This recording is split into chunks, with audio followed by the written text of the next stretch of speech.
Welcome back to another edition of The Whole Perspective. My name is Kevin Delory, Chief Lending Officer with EPM. As always, joined by Kenny Phillips, Senior Vice President of Wholesale. And today we have a very special guest.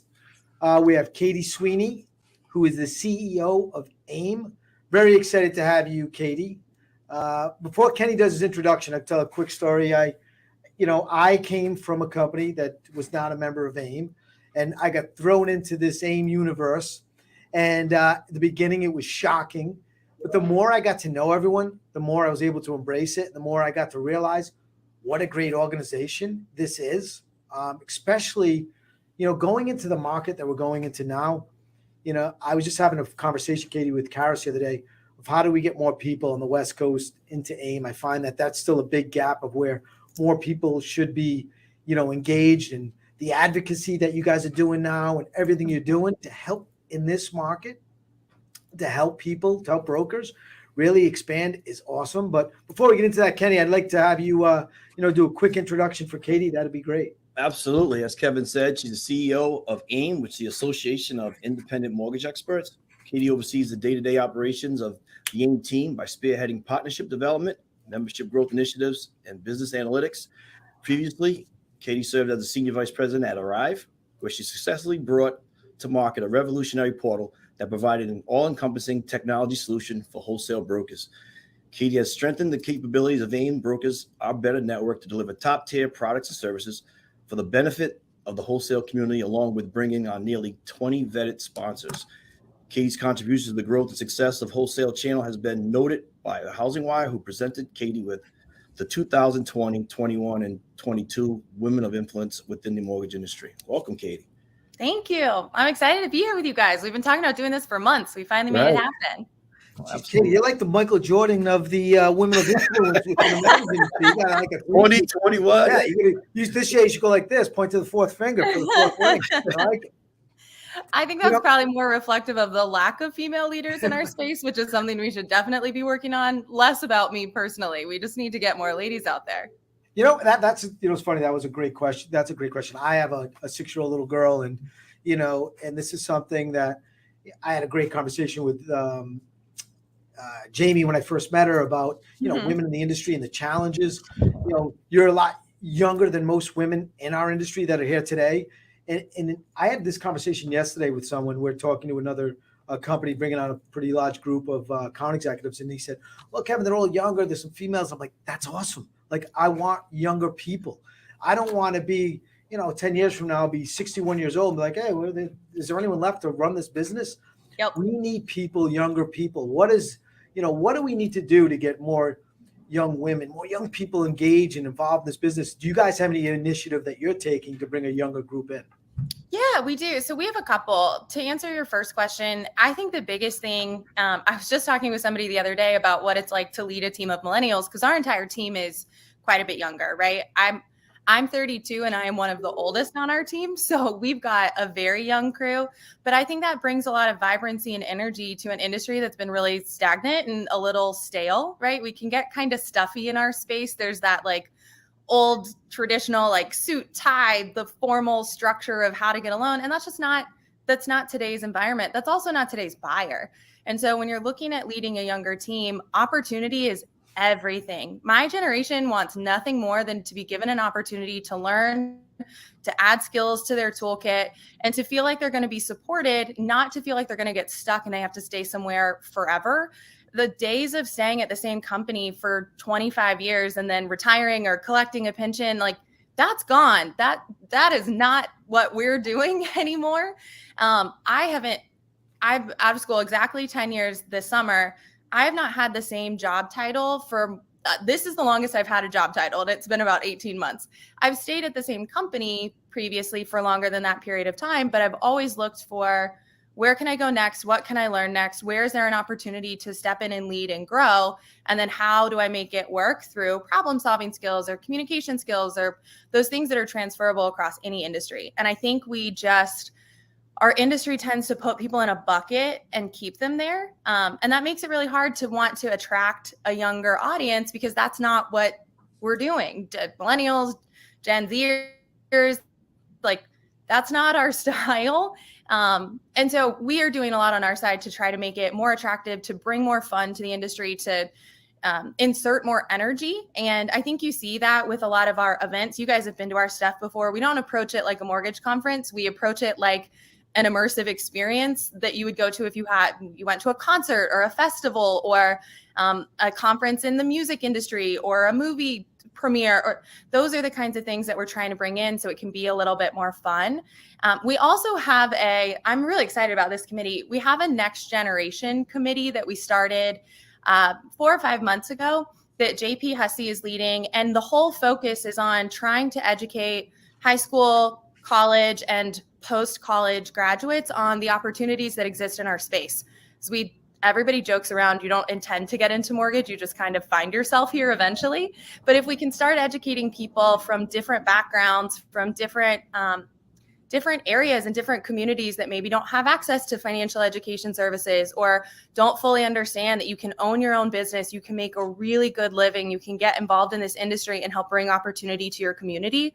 We need more people to know that. So we're starting to reach down into the 16 to 25-year-old group to try to make sure that they're aware that this exists. College isn't a good fit for you. Maybe the mortgage industry is. Even if college is a great fit for you, there's still a ton of stuff that you can do to work after classes in the evenings or to work on weekends to help a local broker in your area. And then maybe you have an opportunity to start your own company or to get your license or to build an operations team once you're done and you're ready to enter the work world full time. Right. You know what's funny, Kenny? It reminds me of, it's so funny what you're saying. It's so refreshing. We have 4 younger guys in there now. And it's like, I feel young again. And it's so much fun to have these junior account executives. And I even had this conversation yesterday with another company. It's like, I want the younger crowd that I can teach my way. And I'm a little crazier and outgoing. And I'm always on the, I want to keep moving. I love being on the field, playing with the guys, really calling out to brokers. And it's so refreshing to hear that more young people want to come into our business. We meet people at random places. I was just having, me and my wife were sitting at the club last week, and I met this younger guy, and he's like, I'd love to learn more about what you do. And I said, why don't you come in? We'll talk about it and meet with Kenny and I, and let's see if you're a fit. But we find it's easier to get them up and running than people that have been in the business for 20 years and don't want to learn and are stuck in their ways. And I like these young people that can actually bring me ideas. I'm like, hey, we should try it. Trainable. 100%. And they're bringing a new perspective, which is awesome outside of our industry. So it's not the same recycled ideas over and over.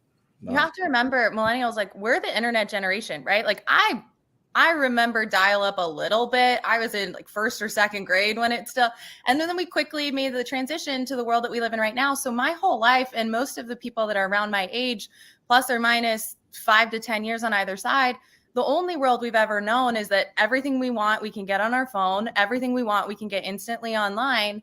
And that perspective didn't come to our industry until 5 years ago, right? The digital mortgage age, that was like 2018-ish when it really started to take hold.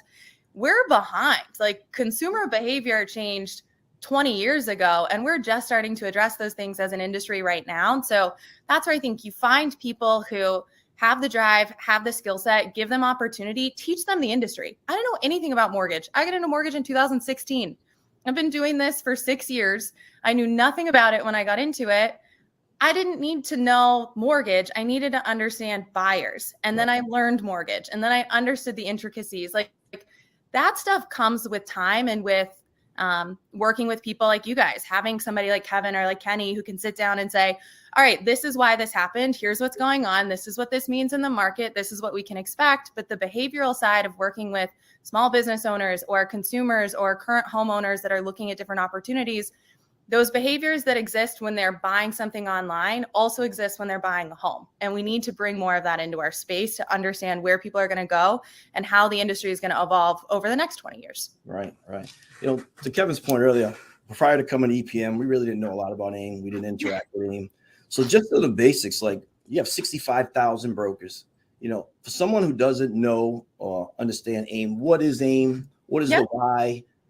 Just give us a little bit on that. Yeah. So AIME stands for the Association of Independent Mortgage Experts. And we're still, I like to say we're still in our infancy a little bit. I think we're in that point right now where we're trying to graduate to being a little bit older and a little more mature, but we weren't founded until 2018. So we haven't been around that long, but we've grown very quickly, and we grew through a lot of grassroots efforts. And I think that's the thing that codified our audience so fast, because it was so fragmented and brokers had no support, and market share shrunk down to single digits so quickly after the crash. You had all these people out there clamoring for community and trying to find a way to engage with one another and not to compete. And that's really, Brawl was the initial movement, brokers rallying against wholesale lending. It was trying to change the behavior of wholesale lenders that existed, that was taking consumers that had worked with a broker and then immediately soliciting them to work directly with the lender. And you look at financial services, that doesn't exist in any other space. You're not doing that with financial advisors or planners or insurance agents. That would never happen, but it was happening in our world in the mortgage industry. So Brawl started, and then from Brawl, AIME kind of grew out and became the formal association that was established about 5 years ago, like we said. And our mission is our formal mission is to protect, support, and grow the wholesale community. We have a ton of advocacy efforts that we've launched. We have formal membership structures that have been live for about a year now.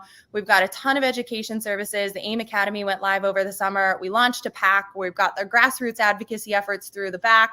And then we also have our growth and our impact initiatives to help ensure that the community continues to push forward over time. So that's the next generation group and the Go Broker, trying to educate retail originators and bankers what kind of opportunity exists on our side, what partners are out there that we're not working with yet that we can bring in and hold them accountable to the standard of business that we hold ourselves accountable to.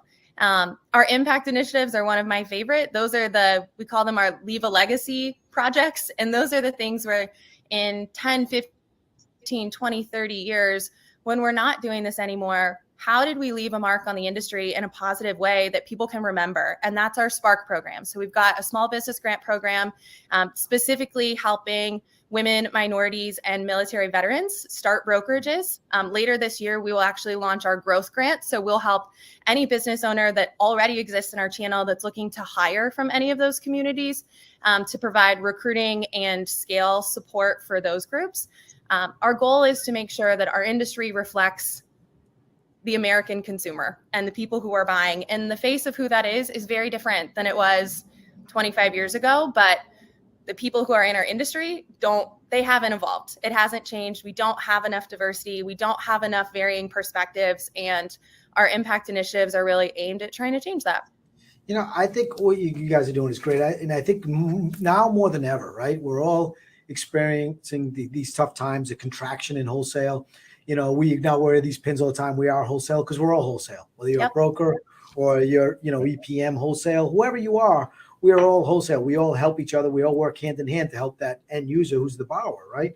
And I think when I think of brokers better, we are wholesale. Right now, we need to come together more than ever as a community to get through these challenging times. It's going to be probably challenging till middle of next year, right? So how do we all make it there and come out?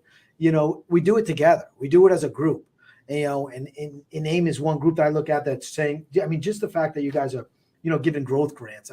That's pretty special. And this time, that's what everyone needs. Everyone needs that hand up, that next, just a little push from behind. I think it can go a long way with some of these smaller brokers.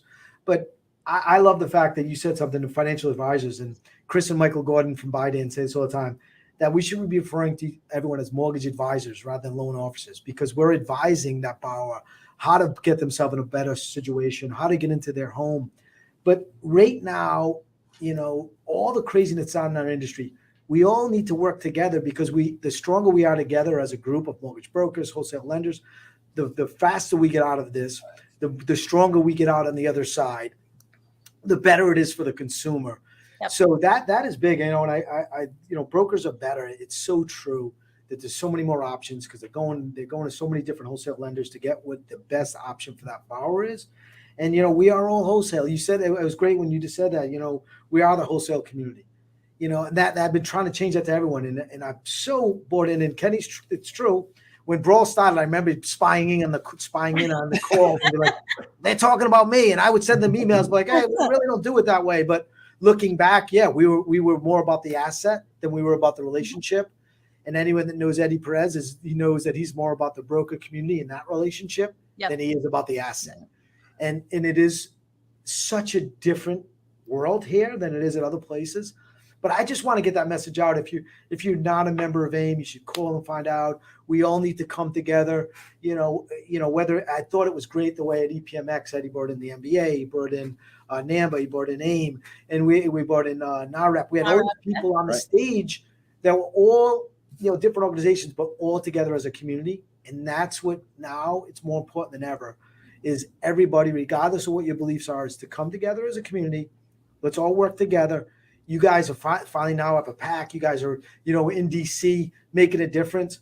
Let AIME know what you need or what you think should be done. For once, the reason that realtors are so strong, no one ever changed their commission structure due to crash, right? Is because they're all together and they're marching with this big army instead of, being divisive and saying, I'm only worried about what happens in the Northeast. I'm only worried about what happens in the Southeast. We need to come together, put that money to use to make it better.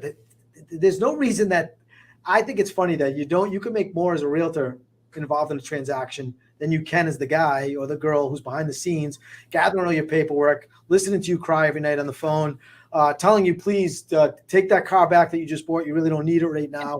really making, dictating the biggest purchase of their entire life. I'm not just showing you, look how many windows it has, look how many square footage. No, we're not on realtors. Don't take it the wrong way.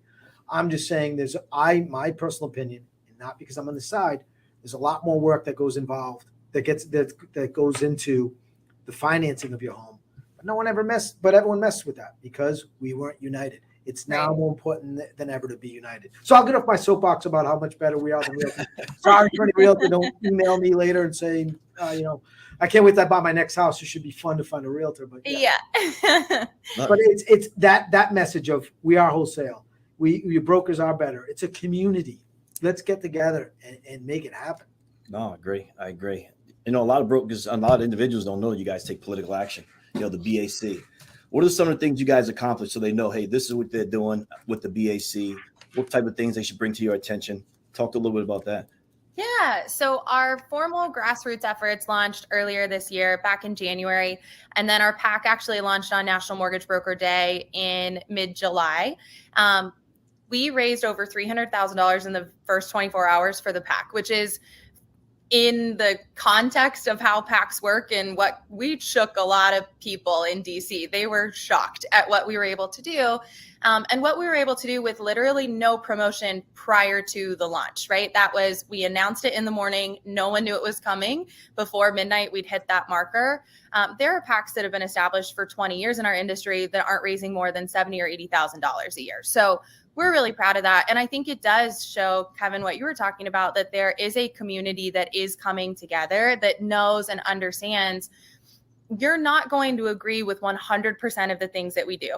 I would challenge anybody out there. You have never voted for a person in any election ever that you agreed with 100% of what they do, but you fundamentally agree with the direction that they're going or what they represent. And that's what we're trying to do as well. We do have a lot of different business models that we represent. That's what I love about wholesale. You can be any kind of business you want to be. There isn't one model, but that means there are going to be things that we do that are great for part of our community and don't necessarily impact others. And then there are going to be things that we do that are great for everyone. But we have to represent everybody as equally as possible. And the PAC, I think, is a really great way to do that. When you contribute money, we actually ask you, what topics do you want these funds allocated towards? What are the things that you care about so that we know where you want us to spend our time and spend the money that you've earned that you're trusting us with. It's not my decision to make that in a vacuum. We have ideas on what we believe is right for the channel, but we really do want to hear from everyone. We've been able to make some really great progress on a disabled veteran tax exemption bill. We actually have meetings. I'll be in DC next week. We're meeting with I think right now I have 6 meetings with different senators from different states on the books that we've been invited to participate in. We've been invited to private regulatory institution meetings. I actually had to sign an NDA. I can't even talk about them yet. But we are getting involved in conversations the industry is having. We're making an impact with veterans out there. We're making an impact with minority homeowners. We've gotten some really great traction on getting brokers included in the Hometown Heroes DPA program down in Florida. We believe that that's going to happen potentially as early as October. We're working on focusing on DPA programs that exist in other states that are being requested by our community and also requested from our partners, right? Part of this is also AIME's members are brokers, but our members are also our partners. I mean, like literally it's written that our class 1 members are the brokers that are part of our community. Our class 2 members are our partners and our sponsors that participate in these conversations as well. And so looking at what our partners need and what we need as an industry, there's a FHFA has a TPO surcharge in place that's been out there for over a year. We're actively combating that behind the scenes, trying to make sure that people understand the variance in regulation between bankers and brokers. That was a perspective that was put into place almost 15 years ago.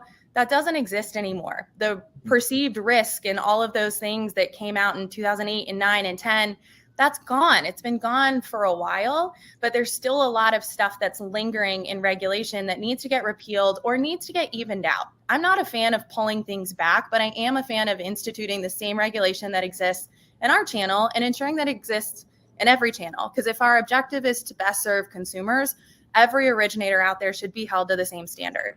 And right now that's not the case. And that's really what we're focused on trying to tackle the rest of this year and then going into 2023. I have a fun question. So Okay. you've been able to meet a lot of interesting people at all of these different events. You got Fuse coming up again. You're gonna have some great speakers there. Yep. With the except Kenny and I cannot be the answer to this question. Okay. Who is the most interesting person you have met through all of these events? Oh, that is a really good question. Okay, on the celebrity side, like non-industry person, I am a huge fan of Magic Johnson. I've been an athlete my entire life. So getting to meet him at Fuse last year was really cool. He also was exactly who he seems. And I find that that's not always the case. There's the public persona and then there's the private person. And he was the same all the way through. He wanted to hear about my dad and engage with my brother. My whole, for anybody who doesn't know, my entire family comes to every AIME event and my brother, my cousin work them all. I'm very lucky and they all want to be at everything that I'm doing. So my whole family was there and got to meet him and interact with him and take pictures with him. And he was so gracious and so humble, but also so interesting to hear speak about his experiences and what he's been able to do after his athletic career and how he's parlayed that into the business world. So he's definitely up there. That was pretty neat. On the industry side, you know, when I came into this position, AIME was kind of on a silo. If you look at how we were created, it was bold and some would say maybe a little combative at times. We were a little aggressive. And there was a transition period of trying to soften the message from us versus them to come join us, which I think is really what I try to embody and our team tries to embody every day. We don't want anything to feel exclusionary. We want to show you why we believe what we believe, and we want you to come to see our things and let's work together and let's partner.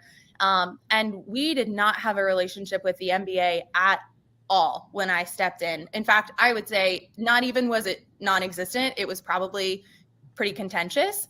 And we've been able to work that all the way back. And I've really had some interesting conversations with Bob Brooksman over there, who is the CEO at the MBA, and just getting to hear how his career has evolved and how he got to where he is and what he believes in for the industry going forward.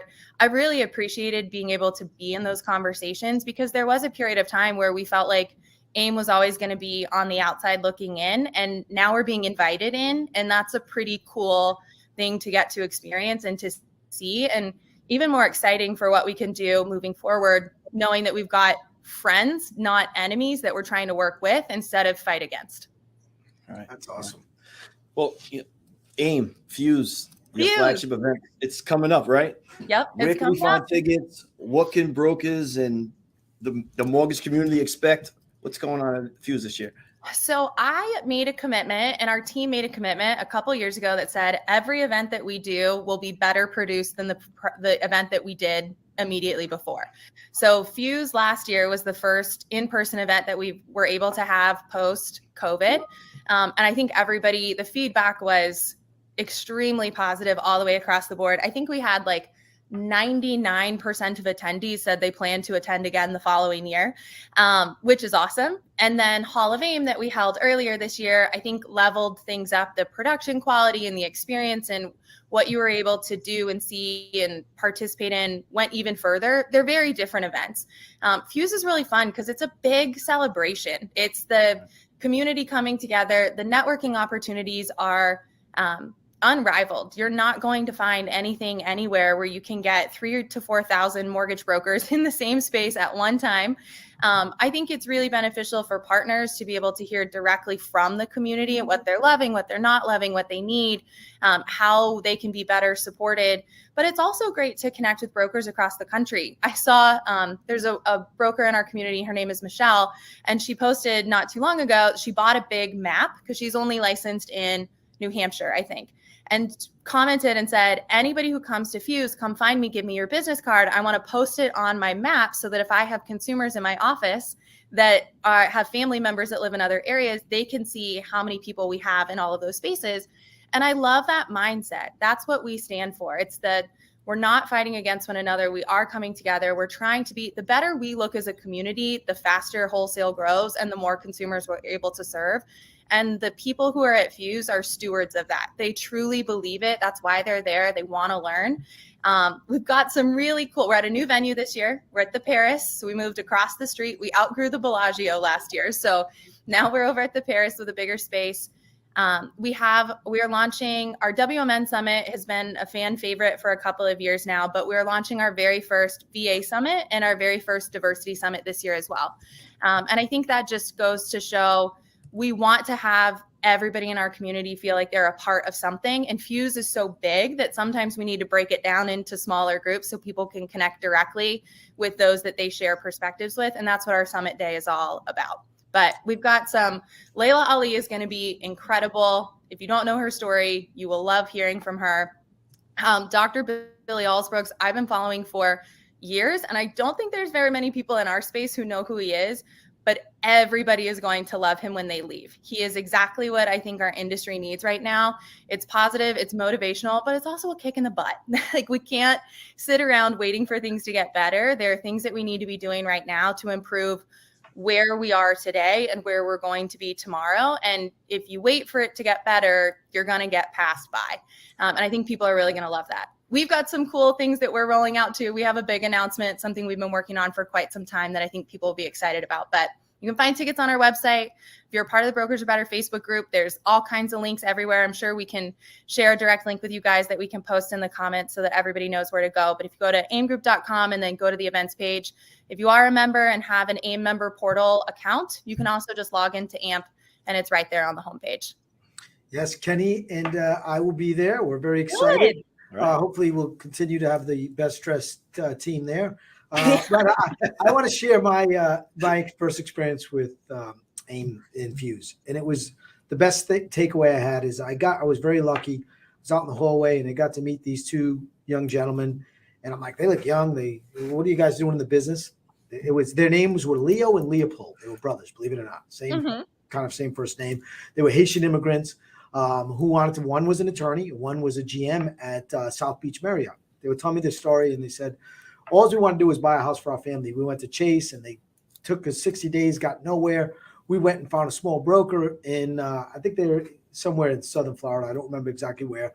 And we took our mortgage through them. They ended up getting us into the house. They were buying a house for their whole family, right? Yep. They're immigrants. They have 3 generations in the house, and they were able to accomplish that. And they did a quick video for us, and this is saying what it meant to be a broker and what it meant for them to get in the house. And it was probably one of the most touching stories I've heard in the mortgage business in ages.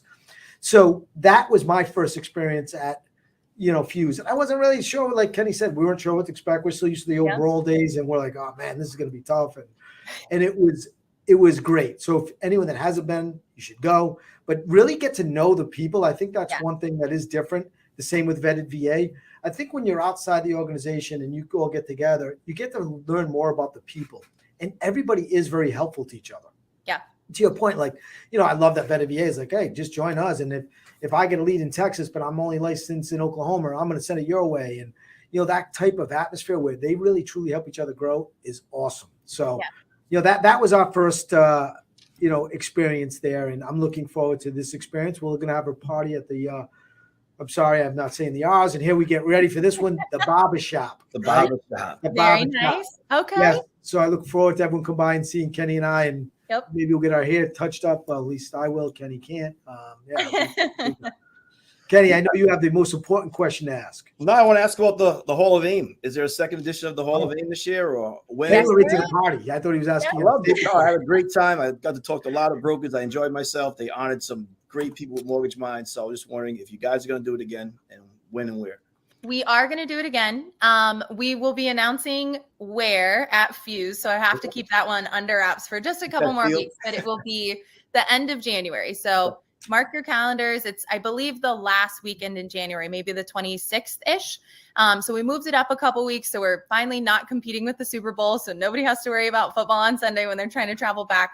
Yeah. But we are excited to do it a second time. We have nominations will open at Fuse, I believe, is the plan right now, or immediately following. So if you know anybody out there, start thinking about who those people are that are having an impact. We've got multiple awards that people can be nominated for, sparking change in different communities that are underrepresented in our space, visionary and innovation awards, the people who've been out there truly supporting one another to do what's good for the community and not just what's good for them or for their business. And we honor 100 people, and then we have between 5 and 7 people that we induct into the actual Hall of AIME every year. So that's all based on nominations and things that come in when that process opens. So a couple more weeks and you'll be able to start nominating folks, and then we'll start making announcements about award winners later this year. Nice, nice. As Kevin said, we got to ask our staple question. It's really about defining yourself. What's your contribution? For Katie Sweeney, how do you define your value in our industry? My goal has always been and will always be to help people help more people. I'm never going to be the smartest person in the room. I'm never going to be the hardest working person in the room. There are people out there that are willing to put everything on the line for what they want to build, but I can guarantee you that I will commit to helping you figure out how to help more people. We can scale so much faster when we focus on those that are leaders in their communities and lift them up and give them a platform and help them scale. Our reach just grows exponentially than trying to do it on our own. And our team knows it. I say it literally all the time. If you end every day and you help somebody else, it was a good day. That's the goal. I think if we keep that in mind, and that's what we're striving towards, and we're constantly reevaluating what we're doing and why we're making those decisions and who we're giving opportunities to, so that we have more people out there that are doing things the right way and leading with the best intentions. That's the goal. I think more people that we have doing that and running businesses and providing opportunities for consumers and leading lenders, the better we all are as an industry. And hopefully we can get to a point where we're representing every home buyer out there, because we've got leaders instilled at the local level to be able to give access to everyone who deserves it. So help people help more people. That's my goal. Kenny lied. I have one more question. This one means something to me. I have like I said, I have a 6-year-old little girl. She's my only child, and geez, I don't know why when I say it, I get worked up. And I understand the challenges, that especially in this industry that females face of getting to the next level. What advice would you give to any young lady that's aspiring to be the next CEO? So I tell our team this a lot. We've got a lot of women. We did not have a lot of women on the team when I stepped into this role. Now our entire leadership team is women. So we've done a complete 180.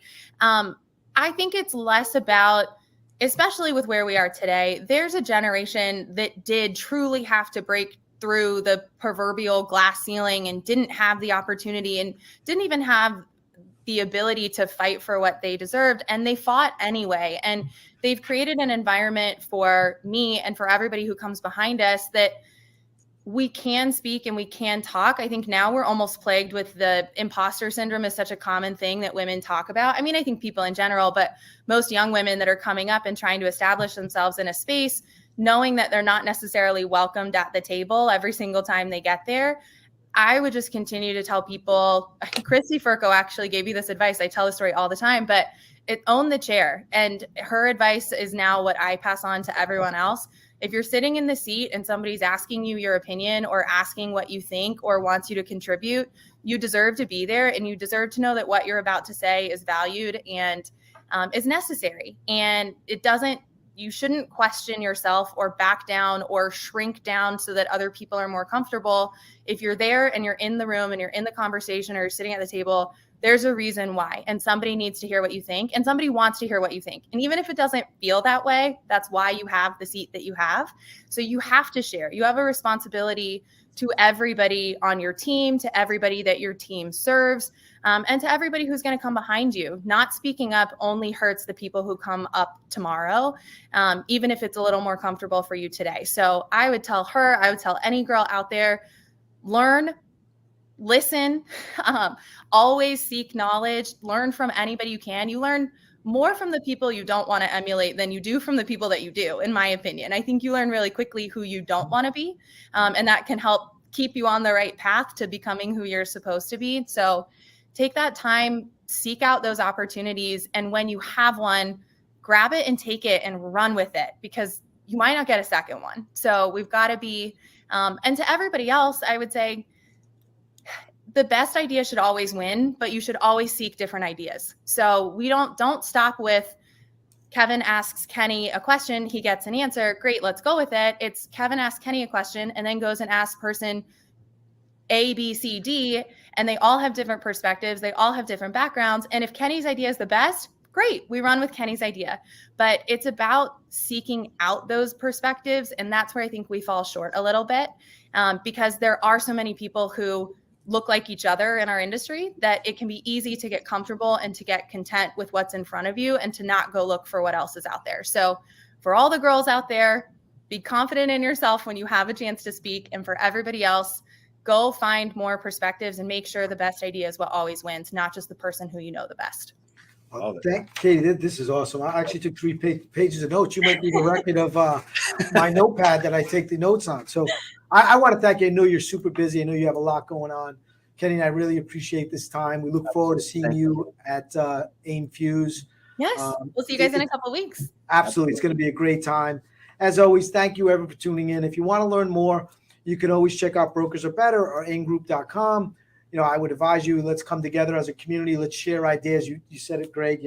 Let's listen. Let's find the best idea. Let's run with it. Let's collaborate. Let's get together and see what's going to help us all grow. Not just one person, one group, this one, that one. Let's all come together. Let's make it happen. It's all about mindset. You said it earlier. 2022 is all going to be what you make it, what you believe it's going to be. I come in every day with the mindset I'm going to make it happen. So, if you want to learn more, you can always email Kenny at kphillips@epm.net. You can always, email me as well. It's Kevin at epm.net. Katie's always available. Listen, they have a great team. Karis and I have become fast friends, and I really appreciate all that you guys do for us. If you're not, a sponsor of AIME, you don't know what you're missing, because, something you get honest feedback that you're able to improve. It isn't a complaint if they're giving you an idea to improve.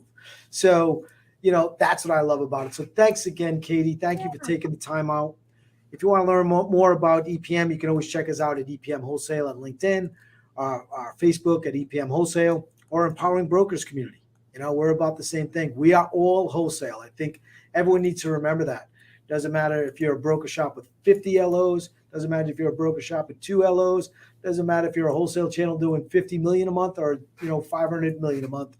We're all wholesale. We're all in this together. We can all get bigger, better, and badder in 2022 into 2023. Yep. So thanks again, everyone.